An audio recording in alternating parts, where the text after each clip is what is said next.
Welcome to Joint Effort with Des Moines Orthopaedic Surgeons. This podcast covers the pain and injuries that are associated with muscles, ligaments, and joints. Hi, I'm Darren Bremner, and today on Joint Effort we have Dr. Ryan Nielsen. Ryan, you studied here in Des Moines, at Des Moines University, where I studied also. And then afterwards, tell us more about your training. So I initially grew up in Palatine, a suburb of Chicago. I eventually went to Indiana University for undergrad, Miami for grad school, and I did come back here to DMU for medical school. Residency in Michigan at Botsford for orthopedics, and I did some specialized training in trauma in Indianapolis as well as some pediatrics in Cincinnati, which is really good. The Botsford's pretty trauma heavy, isn't it? It was. Yeah. It was. We had a few big traumatologists that worked there as well as downtown receiving. So. And then Palatine is a suburb of Chicago? Northwest suburb, yeah. I've got a few friends from college that were from there. So you did your ortho residency around Detroit and got some pediatric training there too. And then what did you do after you were done? So you were an orthopedic surgeon. What was it that piqued your interest about orthopedic traumatology, and what did you do about training for that? Sure. Kind of rewind a little bit. Before I even went to college, I was a mechanic downtown Chicago for a few years and worked on GM and Porsche. I was like kind of tinkering, fixing things. Oh, cool. Went back to school. So I think my intern year of residency, I kind of knew what I wanted to do and I wanted to fix. So yeah, trauma was kind of a given for me, and I really liked it from the get-go. So did you know that you were going to do orthopedics right away too in medical school? I did. Because of that? Mm-hmm. And do you still tinker and stuff, or not really with cars or anything? Not as much as I used to. You don't have a shop recently. or anything, like a sweet shop, man cave? I wish, yeah. Okay. Eventually, maybe. But. Yeah, that's cool. Did you come from a family of tinkerers and stuff like that then, like mechanics or anything? My dad, yeah. He taught you how to change oil and stuff like that? A lot of plumbing, carpentry, all this stuff on the side, and fixing cars. We wanted to rebuild the car eventually. We kind of started and put that on hiatus for now. That's super helpful for dexterity and stuff. I worry about my children and their ilk, what's going to happen in the future, because Sure. You and I both had summer jobs and we were working with our hands doing construction or mechanical stuff, and Sure. people don't do that as much anymore. Maybe if they're driving robotic surgery devices or something, they'll be amazing with it, but it's just like using a screwdriver and using a socket wrench and things like that we take naturally because we did it all of our lives. It's I hope that that's not a problem in the near future when I need my hip or knee replaced. Yeah. So you are married? Yes. And you have children? Yes. So I actually met my wife here. Okay. During medical school, second year, and we actually went into the lottery for residency and ended up in the same place, which worked out, and we got married. We have 2 kids, and we're back here. She's a physician too? She's family practice. Okay. So the lottery, like you guys could have, you can't, so normally when you're just a single person ranking your favorite residencies, you put in like, I want to go here, here, here, here, here, and here. How does that play out when you have 2 people? So you can couples match. It sounds like a Tinder app thing or something like that, no? in a professional way, perhaps. Oh, okay. But I suppose there's pros and cons to each one depending on the strength of each applicant. But we ended up both liking several of the hospitals and residencies in Detroit, specifically Botsford, Beaumont, one of those. And the program directors talked quite a bit, and one liked her, one liked me, and they ranked us highly, and we ended up getting it together. So that's great. It worked out well. Yeah. Yeah. It's amazing that they have that. I could imagine 20 years ago they probably didn't have any kind of couples match thing, but it's obviously it makes sense now. Can you tell me, before we dive into some orthopedic traumatology type things, tell me more about your overseas volunteer work? So at the conclusion of medical school here, we went to Tanzania in Africa. It was more of a clinical-based medicine type of overseas work, working with a lot of the underserved population, which was the first time I had an experience with that. But a lot of remote villages and things like that had what they kind of called spiritual leaders, but no formal medicine, or at least medical treatment. So there was a lot of outreach clinics there, which was very eye-opening. So not a lot of orthopedics, more just kind of general care of people and correct, yeah, medical that's care. Kind of the way that one was structured. My senior year in residency, I went to Uganda with another co-resident of mine, as well as one of my attending physicians, and that we operated every day, and that was orthopedic heavy. And so there was lots of people in the community, as well as people that would walk from miles around just for the opportunity to be seen. Oh, I bet. So that was a lot of, I'm sure, deformity and neglected fractures and things like that. It's unbelievable the amount of of deformity and things like that, and a lot of traffic accidents, a lot of bicycles, motorcycles, not a lot of traffic laws. Yeah. So, yeah. And you have to get Not a lot of seatbelts, probably. No. Yeah. You got to get very creative with your fixation. They don't have a lot of resources. Right. Yeah, it is amazing with, I mean, I would imagine, I've never done anything like that, but just reading and thinking about that how the United States is such a land of plenty. We have so much waste and everything. Mm-hmm. And, I mean, we have excellent medical care, but just there are places that have absolutely nothing. Yeah, and it was good to see that. And the doctor that we went with, she had done that many years before, and every year thereafter, and that was the first time we went with her, and we brought, I don't know, 10 maybe suitcases worth of supplies that we had been collecting, that she had been collecting. Yeah. And implants, instruments, everything, and boy, were they grateful. It was great. Oh, I bet. It's amazing. So what does, an orthopedic traumatologist or an orthopedic trauma surgeon, what's their scope of care? So it's kind of a wide range from simple injuries to more complex injuries, many of which a general orthopedic surgeon can deal with as far as fracture care, injury care, things like that, but there's definitely a subset of injuries and more complex things that may be best suited for a traumatologist. Mm-hmm. More complex injuries, fractures around the pelvis, fractures around the joint, things like this, and other multiply injured patients. Yeah. So there's physiologic problems too with some of these, with what we call polytraumas, or a lot Mm-hmm. of multiple injuries, like we think of car accidents. And when I think of orthopedic trauma or trauma general surgery too, I think of like the adrenal impact, like trauma bay in the ER, and kind of like what you'd see in Grey's Anatomy and things like that. Is that kind of what it's like for you when you're called into a fresh motor vehicle accident, something like that, where somebody's really kind injured? of, yeah. I think Grey's Anatomy might be a little over glamorized to a degree, but as far as adrenaline pumping and kind of fast pace, and that's partially what drew me to it. Right. I think that orthopedic trauma is a fair mix of excitement and stress. Yeah. But everyone kind of has their role, and it's kind of an organized chaos, and it's something that I appreciate. Tell us about that role. You're in there's a big trauma bay. There's several nurses in there. There's some general surgeons who are specialized in trauma, some residents that are studying under them, helping out, and there's like the EMTs that are around. What's that kind of like? What's the give and take, and how are you evaluating things and giving orders and stuff during that time? So, I mean, from the paramedics bringing them in and giving us reports, it's all very, very organized as far as who's the team leader. You have the recorder, have the trauma nurse, have the residents obviously helping, and everyone kind of knows their place. Orthopedics takes a little bit of a peripheral role initially so that primary survey can get done and any life-threatening injuries are triaged appropriately. And then I kind of work and interact closely alongside that trauma surgeon in order to kind of coordinate care based on orthopedic injuries, wounds, splinting, things like that need to be taken care of when appropriate. Mm-hmm.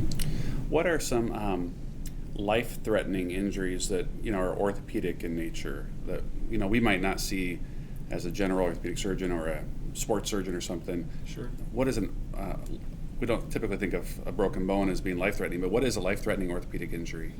So there's not, I can't say there's too many life-threatening necessarily orthopedic injuries, but I think pelvis fractures with hemorrhage or excessive bleeding can definitely be fatal fairly quickly, usually from high-energy injury, motor vehicle accidents, motorcycle falls. But these injuries, if they're not tended to quickly enough and the patient's bleeding, can easily become fatal. Before you go on to anything else, a lot of times these are high velocity injuries, right? And they're crushing injuries one way or the other, like sideways, crush the pelvis, or front to back. Sure. Where are they bleeding from in those type of injuries, Right, yeah, and that's a good point. And as far as the mechanism of injury has important kind of predilection on the injury pattern and what may be bleeding. But a lot of these have a venous component of bleeding, and that's when kind of pelvic packing comes in to kind of control or tampen out some of that pelvic bleeding. Arterial injury is also possible as well, and that would necessitate typically interventional radiology. Mm-hmm. And they'd offer things like embolization to control the bleeding.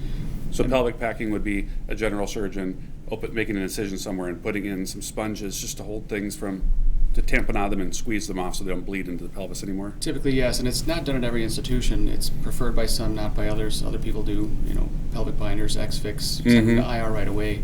But yes, it is a very alive and well practice that a quick laparotomy, 6 sponges, tamponade the bleeding, close it down, and then within 24, 48 hours come back. Mm-hmm. And so things that you might do, though, you could make that incision and go down and pack it, but things that you might do in that trauma bay, you alluded to one of them. One might be an external fixation device.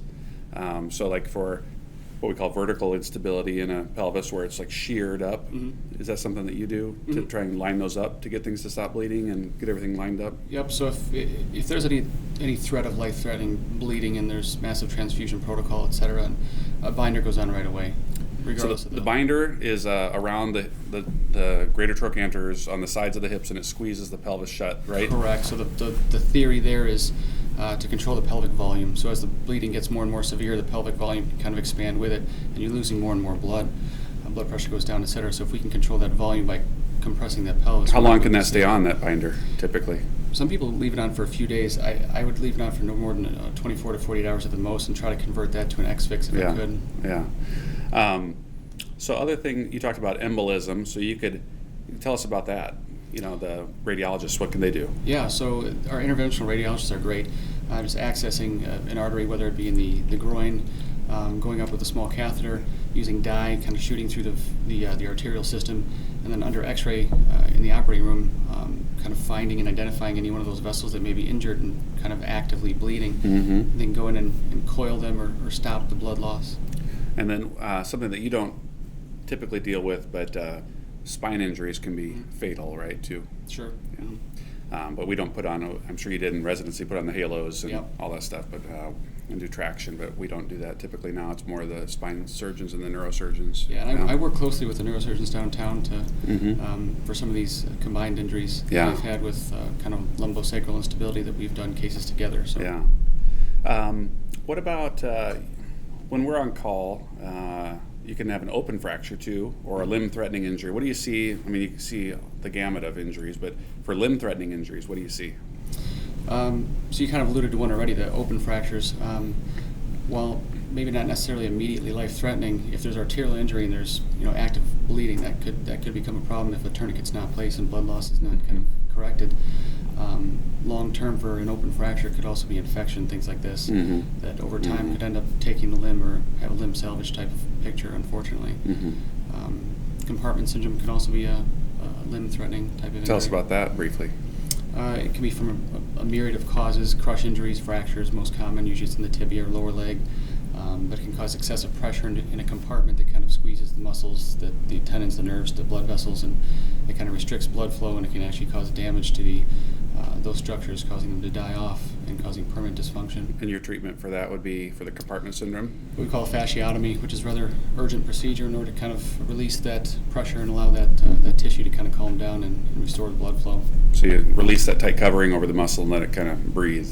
Exactly right. They might need plastic surgery later to cover it up or things like that. If it's closable, great. If not, plastic surgery, Something that kind of came into vogue maybe 15, 20 years ago and is still somewhat there's appropriate places to use it, but I know some people are doing other things now. It would be damage control orthopedics. It used to be that everyone would rush to do everything right away.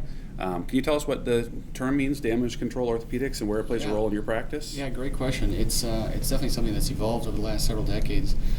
Just being very involved in orthopedic trauma, in the 50s it was that early total care mantra, which it was rush to get them fixed. They're too sick not to operate on. Whereas in the late 80s, early 90s, it became damage control, which is they're too sick, we can't operate on them right now, but we need to stabilize the orthopedic injuries while the patient's condition improves and allows us to take them to the operating room safely.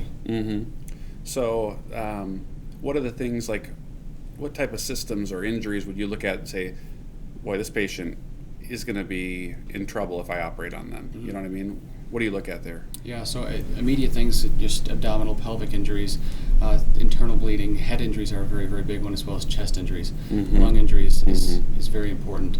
That can easily cause very big problems with anesthesia or an operation, so that needs to be avoided. Yeah. And there's other markers that we look for with lab values and such. So what, like lactate levels? Yeah, exactly right. So lactate, base excess, base deficit. There's obviously some newer ones that academic centers use, interleukins and cytokines. Right, exactly. More for studies maybe at this point. Correct, yeah. Yeah. So if you're, you are, the general surgeons are managing these, visceral injuries and putting chest tubes in and, taking out a spleen and supporting them medically too, and you're doing things like in the early phase of damage control, you might put an external fixator on a broken bone to prevent the bones from grinding around. Sure. Maybe splint something or put it in traction.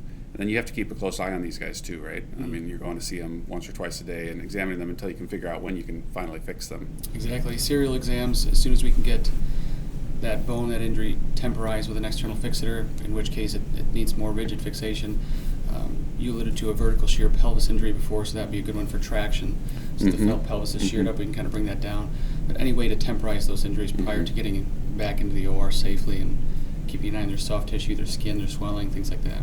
Yeah, and you talked about the serial examinations, which is so important because even once, a lot of times these people aren't awake for one thing. They're either sedated or they're unconscious, and then they a lot of times have an overriding injury where they might have a open, like a bone sticking through their arm here. All their attention's on, and maybe it won't be a day later they don't even realize they have a broken ankle too. So we have to do those primary surveys and secondary and tertiary surveys. It's not uncommon to have those distracting injuries and find an ankle fracture the next day after a femur that we fix. It's very common, but it just requires vigilance. Yeah. If you could change like one behavior to make either patients less likely to have terrible injuries, this is a patient behavior. Either patients have less likely to have terrible injuries or more likely to heal better, what would it be? So I think the former is going to be kind of hard. As far as avoiding injury, I think there's certain things that are unavoidable or non-modifiable as far as accidents. We're always going to have traffic accidents, falls, things like that. Obviously, seatbelt laws and helmets, if we could make that a law in different states, obviously, it could help. I'm not sure how I would address that. Do you ride a motorcycle? I did. I mean, that's where I see the majority of my terrible things are motorcycles. Is that fair? Yes, I'd say that I'm not going to put you on the spot. The motorcycle accidents are a bit more severe. Obviously, we're not going to litigate that people can't have motorcycles, but that's one thing I think of when I think of my terrible patients. Not terrible patients, but terrible injuries is motorcycles because there's no protection. But you were going to say maybe a patient factor that could help them heal better or something like that? It's very multifactorial for me. I feel like just being vigilant in the patient's care is very important. These patients have sometimes a lot of psychosocial issues that they're working through. A lot of them have substance abuse issues, home issues, living issues, and I think that much of my work kind of comes after they leave the operating room as far as helping to coordinate some of this stuff, and it's hard. They won't always ask for it. Yeah. But I think that if we're not an advocate for them, we tend to do worse. As far as the patient behavior, that's a very good question. The one thing I think of is smoking, but smoking, yeah. That's a real as far as detriment to healing. So if we could get everybody to quit smoking, I think they would heal their incisions better and their bones better. But for sure. That was the next question. That was about the psychosocial type things that you deal with. Like, what percentage of would you say?